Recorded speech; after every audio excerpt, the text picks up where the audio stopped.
हमारे उपनिषद काल की एक विदुषी थी, उनका नाम क्या था? जिन्होंने याज्ञवल्क्य ऋषि के साथ में डिबेट की थी। किसके साथ डिबेट की? राजा जनक के दरबार में गार्गी और याज्ञवल्क्य के बीच में डिबेट होती है। गार्गी जीतने वाली होती है। याज्ञवल्क्य गुस्से में आगे कहते हैं, गार्गी तुम चुप हो जाओ वरना मैं तुम्हारा सिर फोड़ दूंगा। क्या फोड़ दूंगा? इससे यह पता चलता है कि एक तो गार्गी जीत रही है। क्या पता चलता है? गार्गी, इसका मतलब है गार्गी इंटेलिजेंट है, इसका मतलब है गार्गी पढ़ी लिखी है, इसका मतलब है प्राचीन काल में महिलाओं को पढ़ाते थे। राजा जनक के भरे दरबार में डिबेट हो रही है, इसका मतलब पर्दा प्रथा नहीं थी। पर्दा प्रथा, भरे दरबार में महिलाएं भी आ सकती है, वो पुरुषों से क्या कर सकती है? डिबेट। तो उन विदुषी के नाम पर, उन हमारी विद्वान महिला के नाम पर कौन सा पुरस्कार दिया जाता है? देख लो, इस दिन गार्गी पुरस्कार दिया जाता है। आप में से किस किस को मिला हुआ है गार्गी पुरस्कार?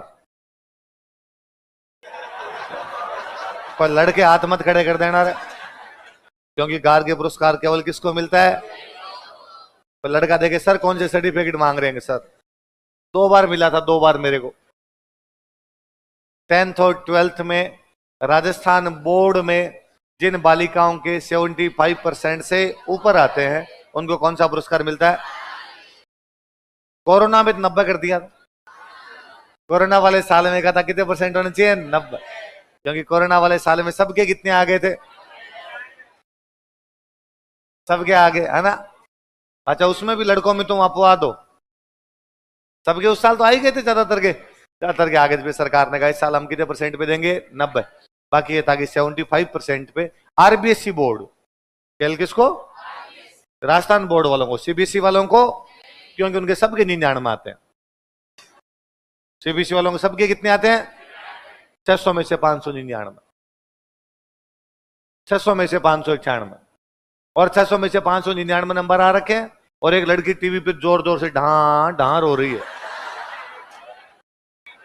और तुम क्यों रो रही हो? कि मेरा 1 नंबर, बहन इतने में 3 पास हो जाते हैं जितनी तो अकेले लेके आई है ना? सीबीएसई ने जो शिक्षा व्यवस्था का बेड़ा गर्क किया है, सीबीएसई को हाई लगे कि हर बच्चों के नंबर देने शुरू कर दिए 99%। वरना पहले गांव में मुझे याद है, मतलब फर्स्ट डिवीजन किसी की आ जाती थी ना तो हल्ला फूटता था आसपास में, और वो फलाने के 2% आ गए, फलाने के 2% आसपास के 15 गांवों में पता चल जाता था कि यार टॉपर है, वो टॉपर है, 70% आए। 12th क्लास में आर्ट्स की जो मेरिट हुआ करती, उसका जो फर्स्ट रैंक, राजस्थान का फर्स्ट रैंक, उसके परसेंटेज होते 82, 83। राजस्थान की फर्स्ट रैंक 12th क्लास की मेरिट के परसेंटेज हुआ करते। कॉमर्स वालों के थोड़े 2-3 ज्यादा होते, 85 के पास। साइंस वालों के थोड़े और ज्यादा होते, 89, 91 इस प्रकार की मेरिट जाती।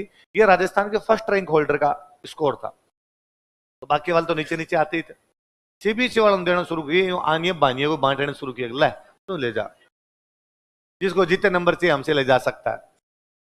तो बाद में दिक्कत ये आई कि राजस्थान की टॉप कॉलेज में राजस्थान बोर्ड वालों के एडमिशन होने बंद हो गए। कि महाराजा कॉलेज की मेरिट कट ऑफ कितनी गई कि साहब 92 था, हमारे टॉपर के 91 थे। एडमिशन किसने लिया? कि सीबीएसई बोर्ड वालों ने।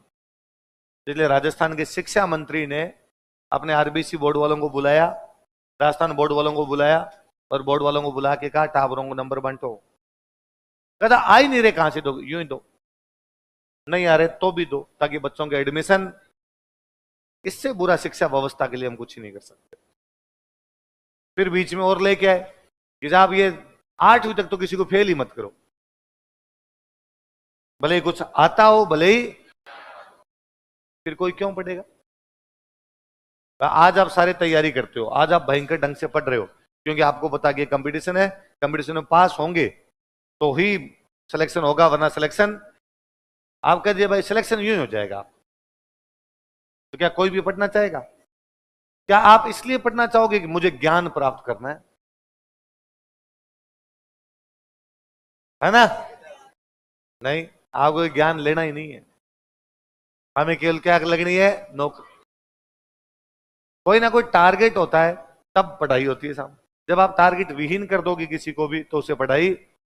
मुझे याद है, मैं ना 8th क्लास में हमारे मेरिट में था, 9th में मैं फेल होते होते बचा। वो प्राइवेट स्कूल थी इसलिए उन्होंने मुझे क्या कर दिया, पास, वरना मैं फेल हो सकता था। क्योंकि 8वीं में बोर्ड था तो मैं पढ़ा, 9th में मुझे पता था प्राइवेट स्कूल है, पापा ने फीस दी, पास तो करना। 10th बोर्ड था वापस, मैं उस साल फिर पढ़ा, उस साल फिर अच्छे परसेंटेज आए। 11th में फिर मैं फेल होते होते बचा। फिजिक्स में यूं को ले दे के पास हुआ हूं मैं। 12th में वापस में वो बोर्ड था, उस साल वापस पढ़े, उस साल वापस फिजिक्स में अच्छे नंबर है। क्योंकि तब सामने वो डर लगता था कि यार बोर्ड है, बोर्ड है, फेल हो जाएंगे, फेल हो जाएंगे, फेल हो जाएंगे। घर वालों का प्रेशर रहता था, खुद के ऊपर भी अपने आप प्रेशर फील करते थे कि नहीं यार फेल हो जाएंगे, अपने बोर्ड में नंबर लाने अच्छे लाने। और यदि उस समय ये कह दिया जाता, 8वीं में 10th में भी कह दिया जाता कि तुम्हें फेल करने वाला कोई भी, तो भगवान की सौगंध अपने किताब के हाथ ही नहीं लगाते, है ना। अपना पढ़ाई से कोई ज्यादा लेना देना, बस बच्चों के साथ वो कर रखा है। मेरे तो पापा टीचर है, तो पापा बताते हैं भाई रे 5वीं तक के टाबरों को जब यूं ही पास करते हैं तो हालात ये है कि 5वीं वाले बच्चे को भी 2nd क्लास की बुक नहीं पढ़ी जाती। क्या करें, उनको पास तो करना होता है सबको। और कि कोरोना ने तो 2 साल में ऐसा कर दिया कि 5वीं वाले बच्चे को पहली वाला नहीं आ रहा कि भाई घर पे रहे टाबर। छोटी क्लास के जो बच्चे होते हैं उनको रेगुलर पढ़ाना जरूरी होता है ना, ताकि उनके दिमाग के अंदर बातें स्टोर हो पाए। तो रेगुलर हम आज एक कुछ सिखाते हैं, कल नई चीज सिखाते हैं, परसों नई चीज सिखाते हैं। वो चीजें सिखानी बंद हो गई, सिखानी बंद हो गई तो बच्चे पढ़ने भी बंद हो गए। इसलिए बहुत अजीब सा माहौल बना दिया अपनी शिक्षा व्यवस्था का। ऐसा नहीं होना चाहिए, ऐसे थोक भाव में नंबर बांटे। फिर कहा भाई क्यों बांटते हो ऐसे, कि जो नंबर कम ज्यादा आते हैं ना, एक बच्चे के ज्यादा नंबर आ गए, एक बच्चे कम नंबर आ गए, बीच में ग्रेड ग्रेड सिस्टम आजकल वो है ना, परसेंटेज हम बताएंगे नहीं, अब बच्चों की ग्रेडिंग दी जाएगी ताकि कोई भी बच्चा खुद को डिप्रेस फील। अरे ये लंदन में डिप्रेस फील होते हैं, ये यूरोप की बात है। अपने यहाँ मैं कई बार सोचता हूँ, मैं आजकल जब आप बच्चों को सुनता हूँ, आप कई बार मेरे पास कई बच्चे आते हैं, मैं शाम को 7 बजे वहां कोचिंग बैठता हूँ, तो कई बार कोई स्टूडेंट आता है कि सर मुझे पर्सनल बात करनी है आपसे। बता भाई क्या बात करनी। वो देखता है ये बैठे इनके सामने नहीं करूंगा मैं, उनको जो कोई बैठे होते मैंने कहा 2 मिनट बाहर बैठ जाओगे, बता क्या बात है। तो मैं डिप्रेशन में। तो मेरे दिमाग में 2 सवाल आते हैं, मुझे लगता है हो सकता है यार बच्चा हो, कोई बात की समस्या हो, किसी भी बात की समस्या हो। पर मेरे 2 चीज आती है, एक तो ये कैसे पता चलता है कि मैं डिप्रेशन में हूं, और यदि पता चलता तो अपने क्यों नहीं चला। अपने भी कभी ना कभी तो गए होंगे डिप्रेशन में, तो पहली बात तो अपने को पता ही ये जरूर था कि यार आज मन नहीं लग रहा, अनमने से हो रखे हैं, है ना। ये मेरे साथ अब भी कई बार होता है कि भाई यूं कई बार मुझे अजीब यूं गट फीलिंग सी आती है, यार अच्छा नहीं है आज, अच्छा नहीं है। तो मैं अक्सर घर पे फोन कर लेता हूँ। मेरे दिमाग ज्यादातर ये आते हैं कि बूढ़े बट ठाडे सारे सलामत रहने चाहिए। मेरे दिमाग वो जाता है ज्यादा कि यार शरीर में यदि कुछ ना कुछ ऐसे चेंजेज है ना अपने, तो कुछ ना कुछ बुरा अनर्थ हुआ है कहीं ना कहीं, शायद इसलिए अपने को ऐसा फील हो रहा होगा।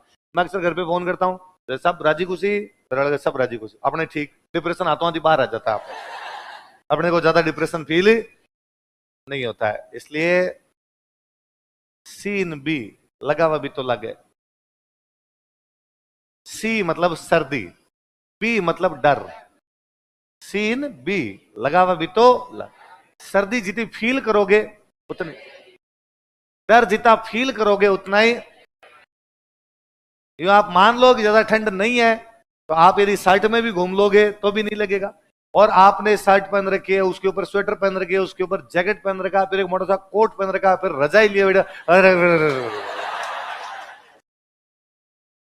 सर्दी लगाने की वस्तु है, जितनी लगाओगे उतनी वो का वो डर है, जितना लगाओगे उतना, इसलिए डर के आगे, इसलिए डिप्रेशन फील करने अपने।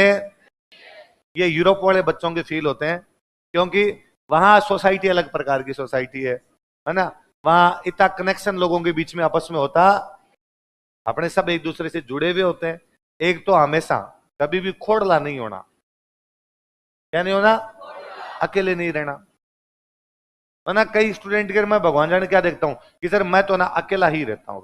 बोले सर अकेला कैसे रह सकता, मैं तो हमेशा यूं 3-4 रूममेट तो होते ही थे।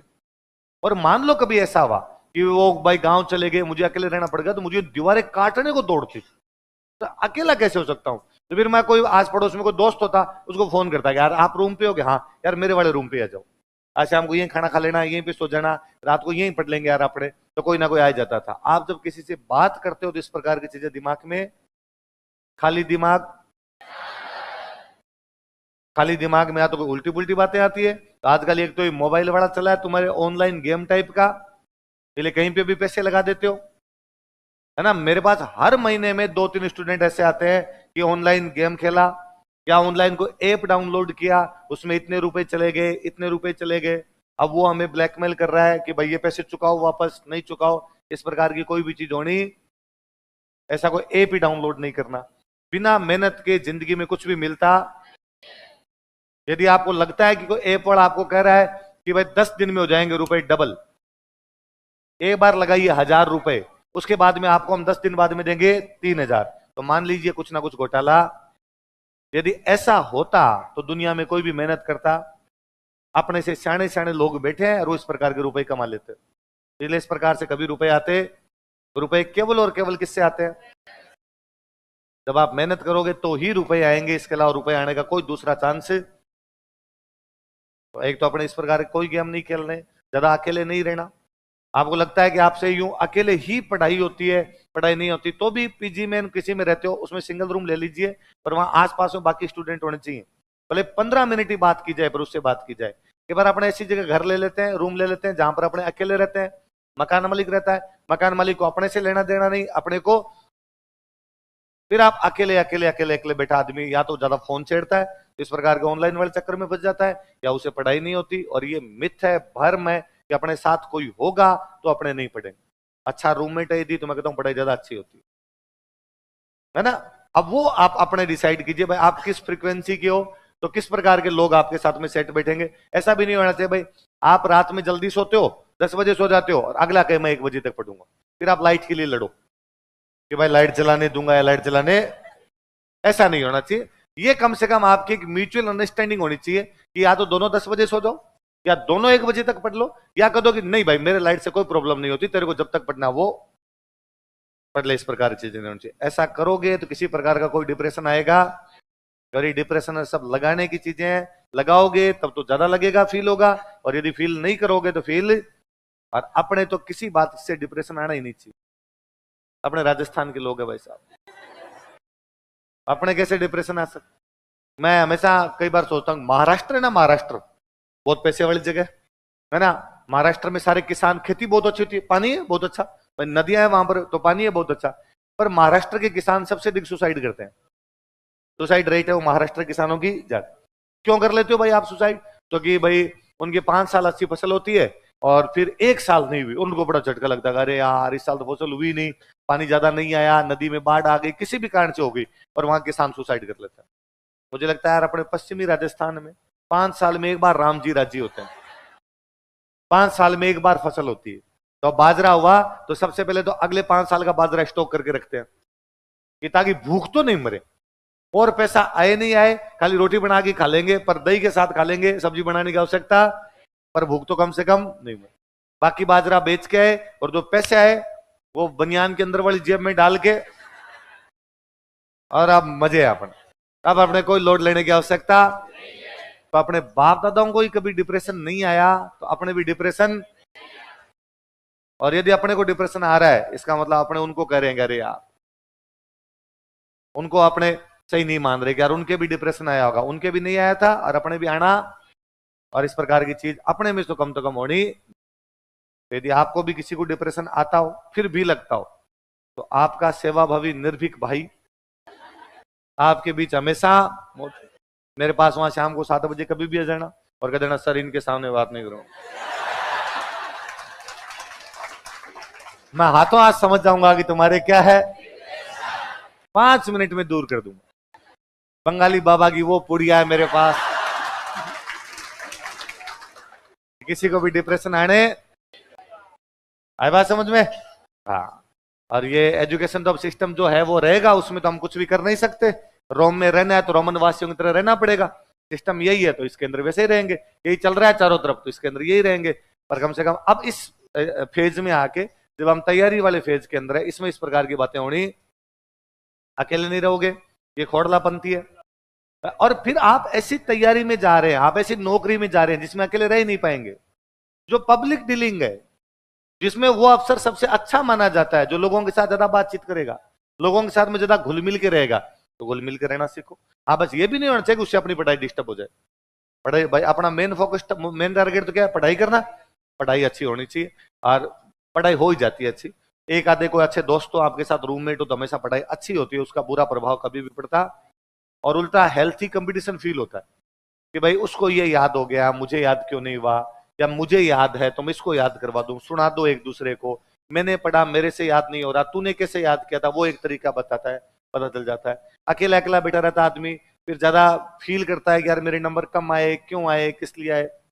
एक टेस्ट में नंबर कम भी आ गए तो भी हमेशा ये रहना चाहिए अगले टेस्ट में अपना अच्छा प्रदर्शन करेंगे, अगले टेस्ट में और अच्छा लेके आएंगे। ये नहीं कि एक टेस्ट में कम आए और आपने कहा मैं किस में आ गया, डिप्रेशन। एक टेस्ट में नंबर कम आते हैं अपने किस में आ जाते हैं, इस प्रकार की डिप्रेशन में आना। खुश रहना हमेशा, डर के आगे हो गए फेल तो हो गए। अगला एग्जाम आएगा वो ज्यादा अच्छा होगा तो उसको और ज्यादा अच्छे तरीके से पास करेंगे, उसमें नहीं होगा तो अगले और अच्छा देंगे।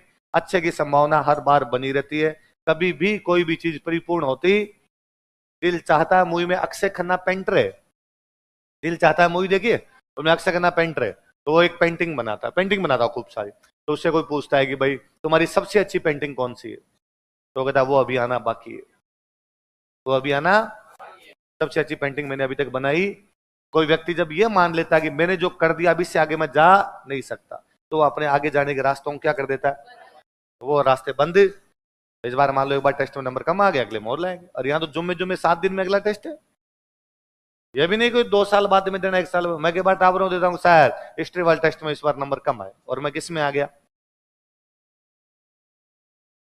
ऐसी कोई भी चीज होती, सीन भी लगा हुआ भी तो, सर्दी और डर जितना लगाते हो उतना ही, तो डर में अब क्या जोड़ लो अपने उसमें, डिप्रेशन। आई बात समझ में तो नहीं आएगा। हाँ, तो ये शिक्षा व्यवस्था की वजह से ये उन्होंने, सरकार ने सोच लिया कि हमारे बच्चों को डिप्रेशन आता है, पर हमारे बच्चों को कोई डिप्रेशन। बसंत पंचमी को क्या बोलते हैं और सरस्वती जयंती कौन सा पुरस्कार दिया जाता है,